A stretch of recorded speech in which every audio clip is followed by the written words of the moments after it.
함께 읽겠습니다. 가서 성전에 서서 이 생명의 말씀을 다 백성에게 말하라. 아멘. 아멘. 사도행전 5장 12절부터 20절까지 본문입니다. 생명의 말씀을 백성에게 말하라.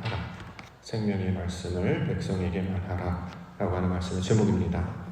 자, 오늘 본문에는 성령의 역사로 말미암아 병든 사람과 더러운 귀신에게 괴로움을 받는 사람들이 나음을 얻는 장면을 소개하고 있습니다.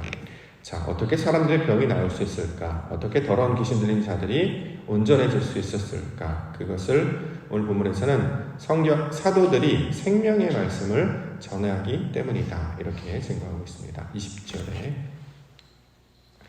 20절 말씀. 가서 성전에 서서 이 생명의 말씀을 다 백성에게 말하라 하매. 자, 주의 사자가 성령으로 임하시고 사도들에게 주신 명령의 말씀이었습니다.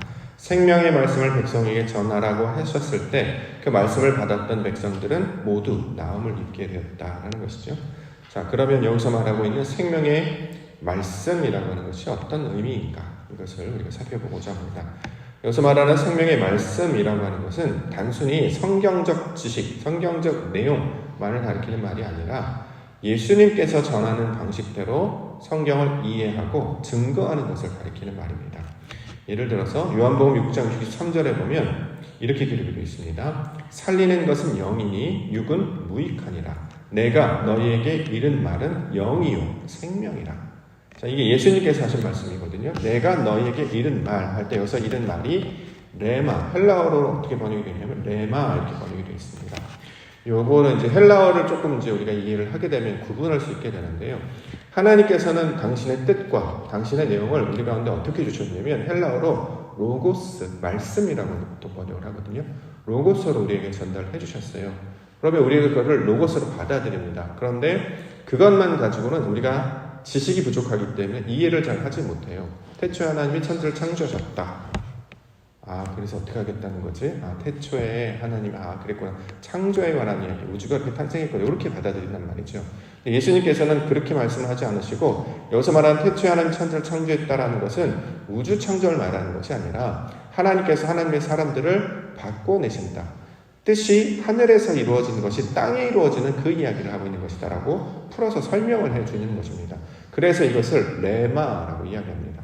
예를 들어서, 하나님의 말씀을 형식 또는 어떤 구조라는 걸로 우리에게 예를 든다면 예수님께서 우리에게 풀어주신 말씀은 내용에 해당하는 것이고 그 안에 담겨있는 진실, 진리를 말하고 있는 것이죠. 그렇기 때문에 말씀을 대할 때 우리가 처음 만날 때는 로고스로 만나지만 점점 이 말씀을 우리가 레마로 이해하게 된다는 거죠. 이게 무슨 뜻이냐면 하나님께서 하신 말씀이 결국 나에게 주시는 말씀이구나 이렇게 받아들이는 것을 가리키는 말입니다. 처음에는 이스라엘의 역사로 우리가 이해를 하죠. 중동에 있는 이스라엘에게 주신 말씀이 왜 나에게 지금도 역사가 되지? 나랑 무슨 상관이야? 이렇게 이제 말을 들었다가 점점 시간과 공간, 인물과 사건을 뛰어넘어서 살아계신 하나님께서 말씀하시는 그 옛날에 그 백성들에게 주신 말씀이 현재도 살아있어서 나와 똑같은 하나님께서 성경에 나타나는 모든 내용들은 나를 가리키는 말이었고 그 나를 변화시키는 하나님의 뜻으로 받아들이게 되면 이게 나에게 생명의 말씀, 살아있는 말씀이 된다는 거죠. 그렇지 않으면 성경 자칫 지식이나 정보에만 머무르게 됩니다. 이건 아직 생명이라고 말할 수가 없어요. 왜냐하면 아무런 감동을 주지 못하기 때문이죠. 그런데 어느 순간 우리가 신앙생활을 하다가 보면 이 말씀이 꼭 내 말씀 같아. 메신저를 통해서 전달해주는 그 하나님의 음성이 대언하는 그 말씀이 꼭 나를 향해 주시는 말씀 같아라고 느낄 때가 있단 말이죠. 그때 우리는 마음을 찔려하기도 하고 또는 감동을 받고 있기도 하지 않습니까? 이럴 때 우리가 살아있다는 걸 느끼게 된단 말이죠. 이처럼 하나님의 말씀을 나에게 주시는 살아있는 하나님께서 음성으로 받을 수 있게 되면 이것을 생명의 말씀이다. 이렇게 이야기를 하고 있는 것입니다. 그러면 우리가 이제 성경을 읽을 때마다 십계명이라는 어떤 내용들을 쭉 만나게 돼요. 너는 나 외에 다른 신을 내게 두지 말라로부터 시작하여서 이웃을 사랑하라는 말씀을 이렇게 받았다면 그렇게 하라는 것이구나. 처음에 그렇게 생각했단 말이죠. 근데 나중에 보니까 이것은 우리가 뭘 하는 게 아니고 하나님께서 우리를 그렇게 만들어 가시겠구나라고 하는 하나님의 약속, 언약의 말씀임을 알게 되는 것입니다. 그러면 그 말씀이 나에게 적용이 되죠. 왜냐하면 나는 다른 사람을 이해할 수 있는 능력도 다른 사람한테 잘할 수 있는 어떤 말을 할 수 있는 능력도, 심지어는 우리가 가진 환경도 넉넉지가 못해서, 또는 성격적인 것 때문에 잘 나아가지 못하고, 더 나아가 알지 못하는 사람들이 낯설어한단 말이죠. 그런데 하나님께서 어느 순간부터 나에게 찾아오셔서 하나님의 말씀에 그 능력으로 충만하게 하시면 우리가 하나님의 사람으로 변화되기 시작하면 그렇게 아버지의 영광을 증거하며 살아가게 된다는 것입니다. 그러면 우리가 하나님의 사람들로 다른 사람의 이야기에 귀를 기울이고 그들을 받아들일 수 있는 것. 우리가 이제 어제 그제 말씀을 살펴보면 한 마음과 한 뜻이 된다라는 말이 있었잖아요. 하나님과 한 마음과 하나님과 한 뜻이 된다라는 것이에요. 우리가 다 머리에 연결되는 지체가 되면 손, 발이 하는데 손이 머리에 연결됐으면 발의 고통을 손이 느끼게 되는 것이고 손의 즐거움을 발이 느끼게 되는 것이고 그렇게 마음이 서로 연합한 자가 된다라는 거죠. 이처럼 하나님의 말씀을 통하여서 그분의 음성을 내 말씀으로 듣고 이것이 하나님의 음성으로 듣게 되는 것, 이것을 생명의 말씀이다, 이렇게 이야기를 하고 있습니다.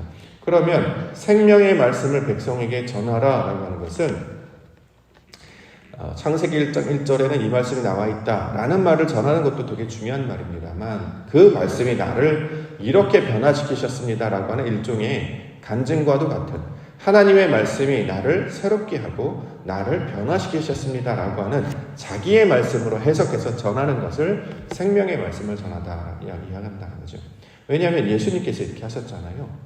우리가 기억하는 산상수훈의 내용을 보면 심령이 가난한 자는 복이 있나니로 시작하는 말씀이었고 실제로 6장 7장에 보면 율법에 관한 내용들을 쭉 풀어서 설명한단 말이죠. 내가 너에게 말하노니 예전의 말씀을 이렇게 들었으나 나는 너에게 이렇게 가르친다라고 해서 말씀을 해석해 주셨죠. 그리고 실제로 그 말씀대로 예수님은 살아내셨다라는 것입니다.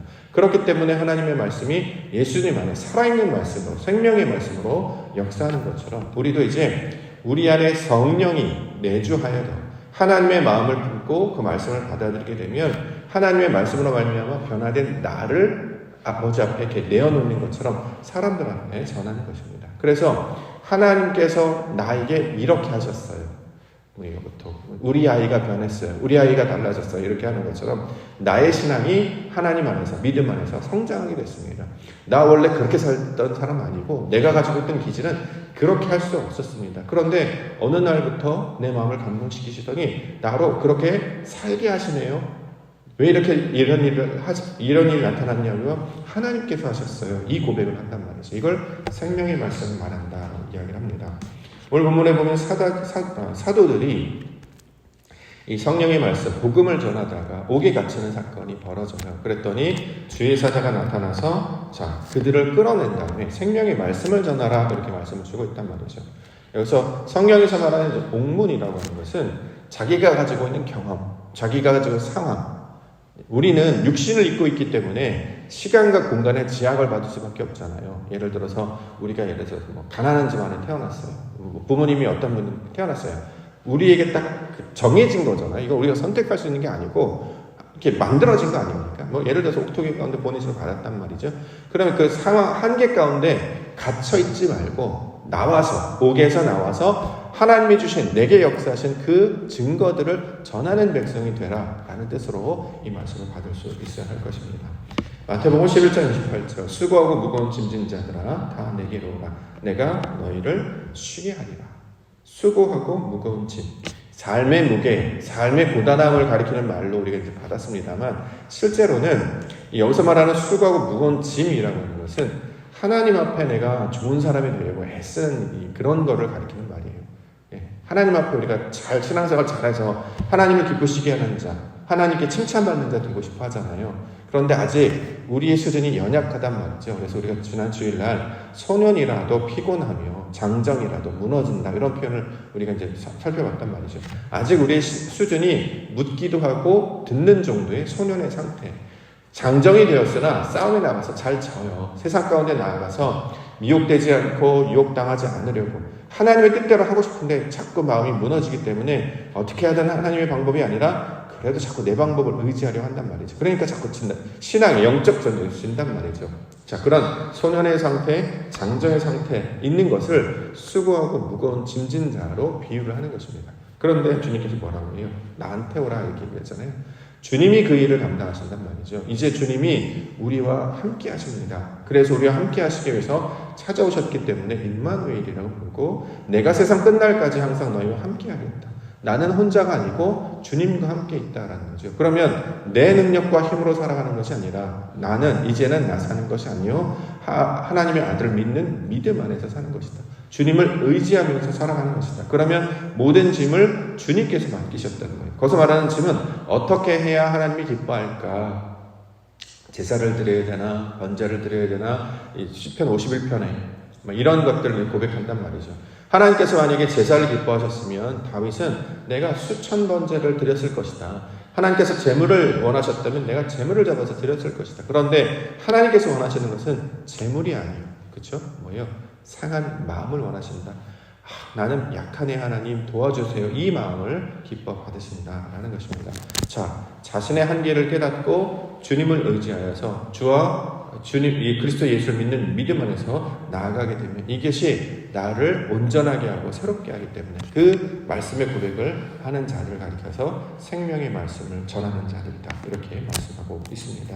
그러므로 우리가 항상 기억해야 되는 것은 어떻게 해야 되지? 이렇게 해야 되지? 그것보다 더 중요한 것은 우리 하나님께서 하나님의 놀라운 창조의 사역을 이루어 가실 줄 믿습니다. 그 고백을 우리가 늘 기억해야 합니다. 어제 수요 말씀에서도 우리 여로보암 잠깐 봤는데 하나님께서 그렇게 긍휼을 베푸시는 이유는 여로보암이 뭘 잘해서 또는 잘 못해서 잘했으니까 칭찬하고 잘 못했으니까 벌을 주고 그런 개념이 아니었어요. 하나님께서 그에게 그렇게 은혜와 긍휼을 베푸시는 것은 아브라함과 이삭과 야곱에게 하신 약속 때문이었다. 언약 때문이었다라는 거죠. 성경이 언약이잖아요. 구약, 신약, 약속의 말씀이라는 거죠. 하나님께서 우리를 향해서 약속의 말씀을 주셨기 때문에 이미 태초전부터 준비하시고 약속하셨기 때문에 그 약속하신 일을 이루어 가시는 과정을 우리가 목격하도록 증인이 되게 하셨지, 우리가 증인이 말고 우리가 직접 이 약속을 너희가 이루어라 이렇게 주신 게 아니었단 말이에요. 그럼에도 불구하고 잘하고 싶지 않습니까? 그럴 때 넘어지지 아니하고 괜찮아 하시는 거예요. 힘들어하지 않고 넘어지셔도 그것을 당황하지 않고 결국 하나님이 이루실 거란 말이죠. 마치 어린아이가 부모님을 위해서 어버이날 맞이하였다고 미역국을 끓이고 밥을 막 해요. 미역국은 비리고 맛도 없고 밥은 다 타버리고 망가졌어요. 그런데 부모님이 그거 보고 너 왜 잘못했니? 라고 말하지 않는다는 거죠. 그렇죠? 고마워, 잘했어, 칭찬하시면서 우리를 붙잡아 주시는 것. 그래서 항상 내 능력이 아니라 하나님의 능력으로 우리를 온전케 하실 것이다. 그 믿음 가운데 나아갈 때, 그렇게 고백하며 나아갈 때, 그 증거가 될 때 그것을 가리켜서 우리를 생명의 말씀이 되었다라고 사실은 성경은 이야기하는 것입니다. 말씀이 그냥 지식으로만 있는 것이 아니라 살아있는 상태, 하나님께서 나에게 주신 말씀의 약속을 붙들고 그가 행하실 것을 기대하면서 좌로나 우로나 어느 길을 가더라도 두려워하지 아니하고 다윗이 어디로 가든지 주님이 함께 하시면서 늘 이기게 하신 것처럼 믿음으로 나아갈 때 우리 하나님 우리를 이기게 해주실 줄 믿습니다. 그 믿음을 주고 나아갈 때 우리 하나님의 영광이 나타나게 될 줄 믿습니다. 그 말씀 붙들고 기도 가운데 나아가는 시간 되기를 원합니다. 자, 몇 구절 보겠습니다. 첫 번째 12절을 보겠습니다. 사도행전 5장 12절, 솔로몬의 행각에 모였다 이런 표현이 나오는데, 사도행전 5장 12절, 사도들의 손을 통하여 민간의 표적과 기사가 많이 일어나매 믿는 사람이 다 마음을 같이하여 솔로몬 행각에 모였다. 여기서 말하는 솔로몬 행각이라는 말은 결국 성전을 가리키는 말인데 굳이 성전이라고 말하지 않고 솔로몬 행각이라고 번역을 했습니다. 당시 이제 역사적으로 보면 솔로몬 행각은 솔로몬 성전은 다 무너졌죠. 그리고 다시 이제 재건축을 했는데 이때 예수님 시절에 나타났던 그 성전은 솔로몬의 성전이 아니고 헤롯이 다시 지은 것이었죠. 그래서 헤롯 성전이라는 별명이 있었습니다. 그렇기 때문에 헤롯 성전이라고 말하지 않고 솔로몬 행각이라고 하는 것은 그 첫 번째 성전, 예루살렘 성전의 그 의미를 가진 모양으로 모였다. 이런 표현으로 우리가 이해할 수 있겠죠. 하나님께서 우리에게 성전을 주신 것은 글을 못 읽는단 말이에요. 백성들이.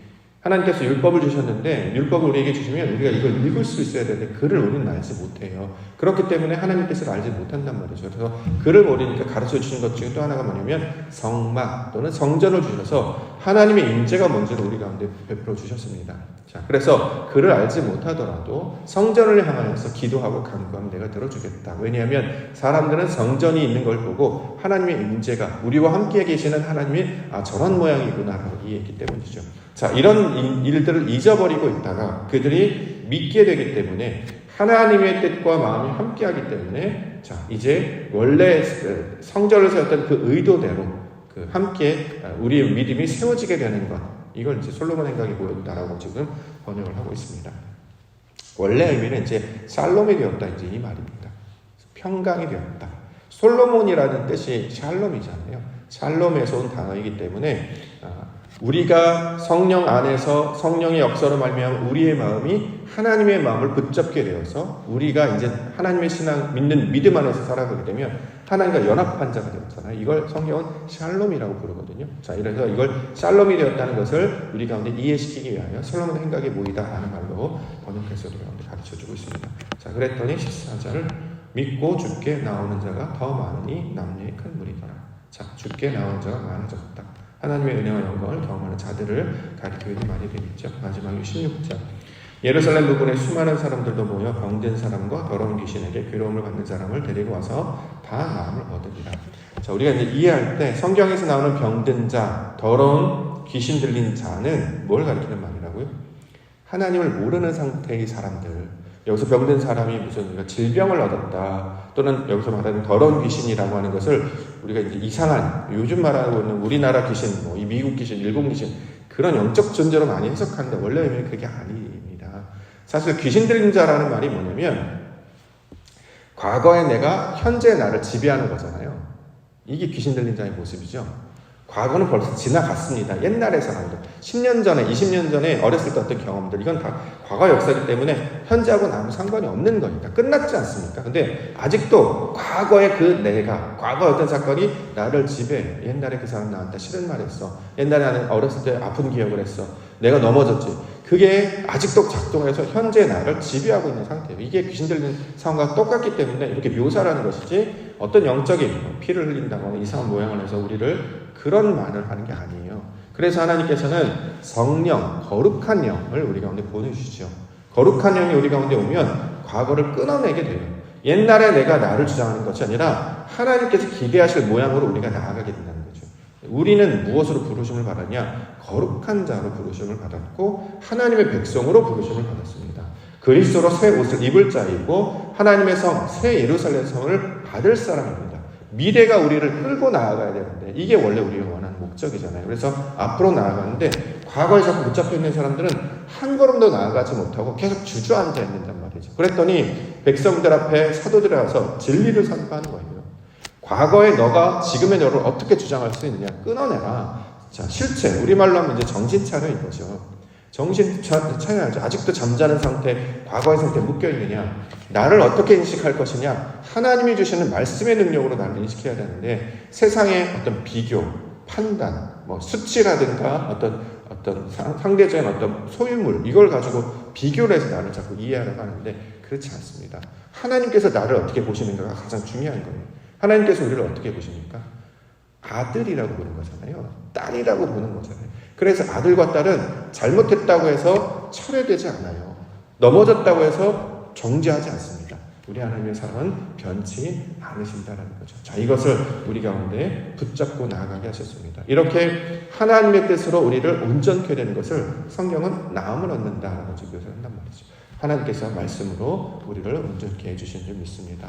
그의 거룩한 성령을 의지하여서 걱정하지 않고 두려워하지 않고 염려하지 않고 우리 하나님이 하시기를 기대하시면서 그 영광을 함께 소망하며 나아가는 우리 믿음의 성도님들 되시기를 원합니다.